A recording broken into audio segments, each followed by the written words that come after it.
Love history? Subscribe and explore the stories that shaped our world. The story of the Spanish Empire is one of the most dramatic arcs in human history. It begins not with a whimper, but with a series of thunderous events in the late 15th century. The political unification of Spain was forged through the marriage of Isabella of Castile and Ferdinand of Aragon in 1469. This union brought together two distinct kingdoms, laying the foundation for an absolute monarchy that would soon dominate the globe. By 1492, these Catholic monarchs had conquered Granada, the last Moorish stronghold, ending the Reconquista. In that same momentous year, Christopher Columbus opened the door to the Americas, transforming Spain from a European power into a global one. Under the Habsburg dynasty, specifically Charles V, who was also Holy Roman Emperor, and his son Philip II, Spain reached its zenith. By the middle of the 16th century, it was the hegemonic power in Europe. The empire was vast, stretching across the Netherlands, parts of Italy, and huge swathes of the Americas. As Karl Marx later noted, this was a time when the Spanish infantry, the famous tercios, were feared across the continent, and the sun truly never set on Spanish dominions. The economic engine of this power was the extraction of precious metals. Between 1503 and 1660, massive quantities of gold and, more importantly, silver flowed from the mines of Potosí and Zacatecas into the port of Seville. In the second half of the 16th century alone, silver imports skyrocketed, fueling the foreign policy of Philip II, who positioned himself as the defender of Catholicism against the rising tide of Protestantism in Europe and the Ottoman Empire in the Mediterranean. Yet, even at this peak, the seeds of future trouble were being sown. The empire was a complex web of territories with little economic unity. But for now, in the late 1500s, Spain stood dazzlingly high, flush with American silver and confident in its divine mission. However, beneath the glittering surface of imperial grandeur, the economic foundations were rotting.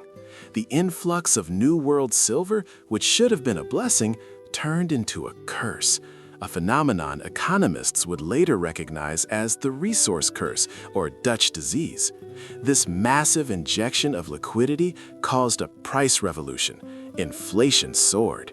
In the 16th century, prices in Spain rose roughly fourfold, much faster than in the rest of Europe. This made Spanish goods expensive and uncompetitive, destroying local industry. It became cheaper to buy goods from abroad than to produce them at home. As a result, the wealth of the Indies did not stay in Spain. It flowed right through it, ending up in the pockets of Dutch, French, and Italian merchants. Furthermore, the Spanish crown was perpetually indebted. To finance constant wars against France, the Ottomans, Protestants in Germany, and rebels in the Netherlands, monarchs like Charles V and Philip II borrowed heavily from Genoese and German bankers such as the Fuggers. The reliance on credit was so extreme that Philip II was forced to declare state bankruptcy 3 times during his reign in 1557, 1575, and 1597.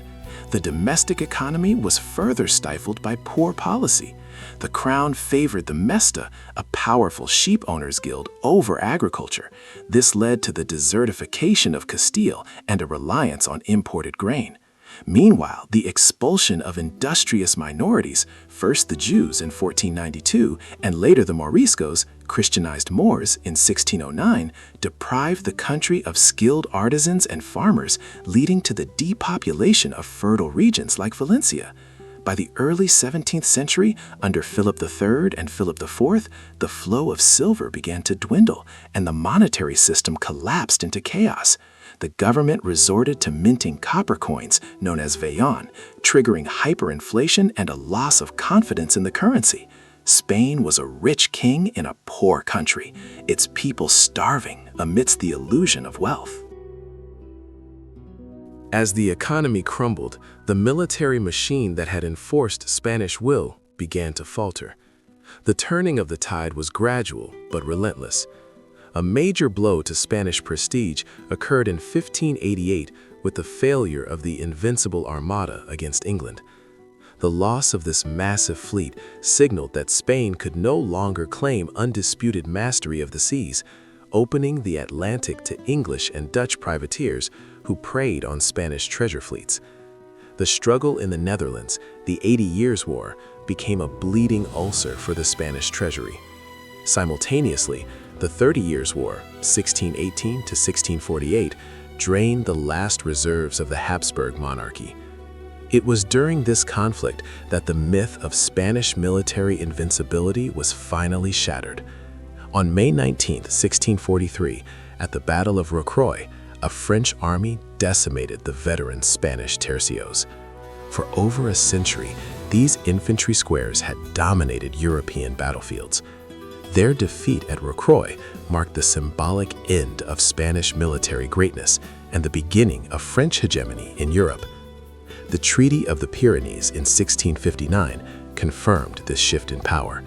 Spain was forced to cede territory to France and accept a secondary role in European politics. The rise of rival empires was undeniable. France, under the absolutist rule of Louis XIV, built a modern state with a predictable tax system, whereas Spain remained trapped in archaic structures. England and the Netherlands built powerful navies and financial systems based on bonds and commerce, leaving the debt-ridden Spanish monarchy behind. By the reign of the sickly Charles II in the late 17th century, Spain was exhausted, its army depleted, and its arsenals empty. The dawn of the 18th century brought a change of dynasty, from the Habsburgs to the Bourbons, following the War of the Spanish Succession. The new Bourbon kings, starting with Philip V, attempted to modernize the state through the Bourbon reforms. These reforms aimed to centralize power and make the administration of the colonies more efficient. They expelled the Jesuits, reorganized the military, and tried to increase tax revenue from the Americas. However, these measures alienated the Criollos, the Spanish descendants born in the Americas. By replacing Creole officials with Iberian-born Spaniards, Peninsulares, and tightening economic control, the crown planted the seeds of resentment. The breaking point arrived not from within, but from Europe. In 1808, Napoleon Bonaparte invaded Spain and forced the abdication of the Spanish king, installing his brother Joseph on the throne. This crisis of legitimacy shattered the empire. In the Americas, the power vacuum led to the formation of local juntas. Initially, these juntas swore loyalty to the deposed King Ferdinand VII, ostensibly to rule in his name against the French. But this mask of Ferdinand soon slipped. Between 1810 and 1825, a series of brutal wars of independence erupted across the continent. Figures like Simón Bolívar in the north and José de San Martín in the south led patriot armies against royalist forces. Civil wars tore through New Granada, Venezuela, and the Rio de la Plata. Spain, weakened by its own war against Napoleon and later by internal political turmoil, such as the Riego Revolt of 1820, could not send sufficient reinforcements. The restoration of Ferdinand VII in 1814 did not quell the rebellion. His return to absolutism only hardened the resolve of the patriots. One by one, the colonies broke away. The final act of the Spanish Empire on the American mainland was played out high in the Andes. On December 9, 1824, at the Battle of Ayacucho in Peru, Patriot forces decisively defeated the last major royalist army. This victory effectively sealed the independence of South America continent. Spain retained only Cuba and Puerto Rico in the Americas, along with the Philippines in the Pacific. The consequences for Spain were devastating.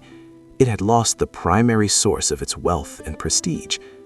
In the early 19th century, Spain's GDP per capita, which had once rivaled England's, was now half that of its northern neighbor.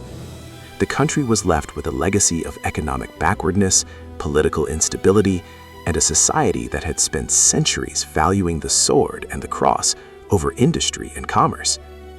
As the historian Dimitri Travin notes, quoting Miguel de Unamuno, Spain had chosen the path of Don Quixote, a fight for spiritual greatness and medieval ideals in a world that was moving toward rationalism and capitalism. Spain had been the first global superpower, but it failed to modernize its institutions to sustain that power. The empire that had defined the early modern era had dissolved, leaving behind a fragmented Hispanic America and a Spain that would spend the next century searching for a new identity. The sun had finally set.